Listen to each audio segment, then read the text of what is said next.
Yan. Ayan mga buddy, good morning. Ito yung ating reseta. Yan, yung Band-Aid na yan. Yan ang gagamot kay buddy Camacho. Das 7 PC60-7. So, konting tips mga buddy. Mahalaga ang combination ng kuryente. Dito sa solenoid, ito yung PPC natin. PPC. Tapos ito naman yung ating sa ano to mga buddy, sa swing. Tapos ito yung sa travel natin, tapos ito yung sa mode selection. Okay. So mahalaga yung combination ng kuryente. Halimbawa sa PPC, kailangan tama naman din yung kakabitan mo dito. Lalo kapag halimbawa ay ala na yung ano niya sa female, yung male niya at saka yung female, yung iba kasi nito pagka mga replacement na ano na solenoid. Tapos merong tinatawag na pag nagpalit ng replacement, hindi kamukha dito sa male na kakabitan. Merong ganun ng Camacho. So, pagka halimbawa wala nang sakit, tapos naka-direct na siya. Naka-direct yung parang mga ganito, naka-direct. Ang mangyayari, kailangan ay makuha yung combination. Kasi apat yung solenoid natin, kailangan ang combination, makuha ang combination ng kapares niya. For example, yung supply ng PPC, dapat dito siya sa itaas sa PPC. Yung sa swing niya, dapat dito siya sa pangalawa. Tapos yung sa travel niya, dapat dito sa pangatlo. Ayun mga buddy. Yung sa supply, hindi pwedeng magbalik-baliktad yung combination ng kuryente mga buddy. Kasi magkaka-trouble. Ganun yun. Okay mga buddy. Yun. At meron tayong bubuhayin na dalawang kuryente rito na walang supply. Dalawa ang walang supply natin. Isang travel ang wala natin, at saka yung isa naglalaro. Yung mode niya ay malikot ang kuryente mga buddy. Kaya dalawa ang walang supply. Tapos yung isa naglalaro, malikot ang kuryente. So yung PPC naman natin ay chinik natin kahapon ay stable naman to, 24 volts.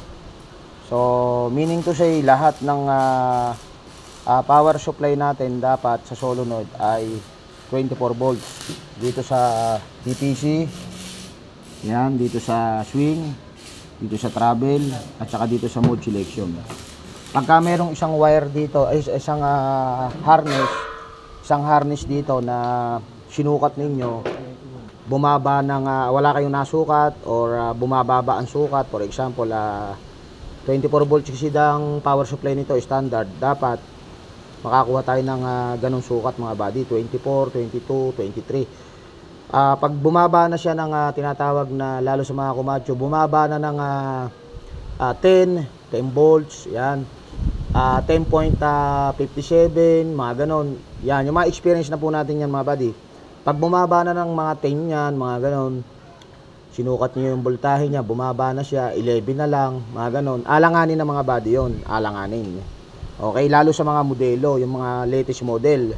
Oo, mga buddy, yung may mga controller na. Alanganin na yung pagka sumukat kayo ng ganon na sukat. Mga 11, 10, yun mga buddy. Bali ang ano kasi niyan, yung sa sinasabi ko na yun, yung scenario na yun, mga buddy, bibitaw na mga buddy itong ano niya. Hindi na mag-e-energize itong solenoid niya.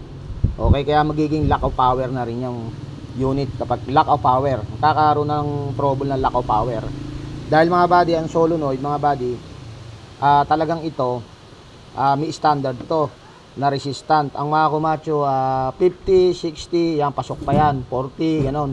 Pagka medyo bumababa na ng konti, mga resistance niya, mga 20, 10, mga 10 ohms, mga ganon. Alanganin na mga body yun. Alanganin na. Kaya replace na yun. Kailangan papasok ka pa rin sa standard. Ayun mga body. Okay. So ngayon, ang gagawin dito ay itong harness niya. Sana hindi na tayo magpalit ng harness na buo. Dahil ang ito troubleshoot natin dito ay wala nga supply yung dalawa. Ayun, dalawa ang walang supply rito mga body, sa travel at saka sa ano niya, sa swing. yung ano niya, yung mode selection niya naglalaro. So naglalaro ang kuryente. Hindi stable. Yan dito. So ito stable to, itong isang to. Okay mga buddy. Sana ay meron na naman tayong ma-share sa ating mga kabady na ingka nga ay yung titingnan mo itong solenoid valve budding to, assembly to mga buddy. Ayan, assembly. Ito yung mga solenoid niya. PPC, swing, travel, tapos mode selection. So kung titingnan mong ganyan niya mga buddy, napakalaki ng trabaho nito sa unit mga buddy. Dahil itong unit na ito mga buddy, ayan, kita nyo naman mga buddy, may mga solenoid siya. So ibig sabihin mga buddy, ayan, kailangan nito laging mag-e-energize para solid yung ating pressure mga buddy dito sa ating pilot valve mga buddy. At saka yung mga solenoid nito itatakbo sa kanya-kanyang mga function. For example ay sa travel, ayan, tapos sa swing, ayan, dahil meron tayong ano diyan sa ito yung pinaka sa swing ano niya, swing solenoid niya. Kaya konektado sa swing brake yan mga buddy. Kapag may trouble ka sa electrical sa maglo-low power yung swing mo. Kapag like example mahina ang voltahe o talagang kapos na siya, naglo-low power din ang swing natin mga buddy pagka nakaka-trouble tayo sa solenoid and then or sa supply niya. Yun, kaya kailangan stable ka lagi. 24 volts lahat to, ulitin ko, ang power supply standard. Okay mga buddy, God bless atin lahat. Sana naibahagi na naman tayo sa ating mga kabady. At break time na, kumalampag na yung doorbell. So ibig sabihin nun ay break time na, edi magbi-break time tayo, magkakape na mga buddy. Ayun. Ayun, kukuha na ng diesel, pangugas mga buddy. Ayun. Okay mga buddy, God bless sa atin lahat at isang mapagpalang umaga sa atin lahat. Mamaya yung job order naman ay ikakabit ng self-reducing valve. Assemble na yung kahapon na binilag natin mga buddy. Mahalaga yun. Like and follow, share na lang mga buddy. Then dito tayo sa main pump. Yan, i-resetting natin to bago yung mga laman loob nito, yung mga block at mga piston shoe, mga valve plate, swash plate, ball guide. Yan. So susubukan natin kung makukuha natin sa mainit na kapito mga buddy, at ay pangatlo nang gagawa dito sa unit nito. Kaya yung ang kakayahan ng ating team ay sama-sama na gagawin natin yung best natin dito para maayos natin tong unit ni Bossing. Okay, good morning lahat sa ating mga buddy. Like and share, thank you for watching. At yung mga hindi pa nakapollow, pag napadaan na kayo sa channel ng Alagang Lakay, all about Alagang Lakay ang ating YouTube channel, at ang ating Facebook page ay Alagang Lakay Electronic Equipment Repair Services. Services po tayo nationwide. Okay mga buddy, God bless sa ating lahat. At mga bossing, God bless din sa ating lahat. Isang mapagpalang umaga sa ating lahat. Ayan ang vlogger.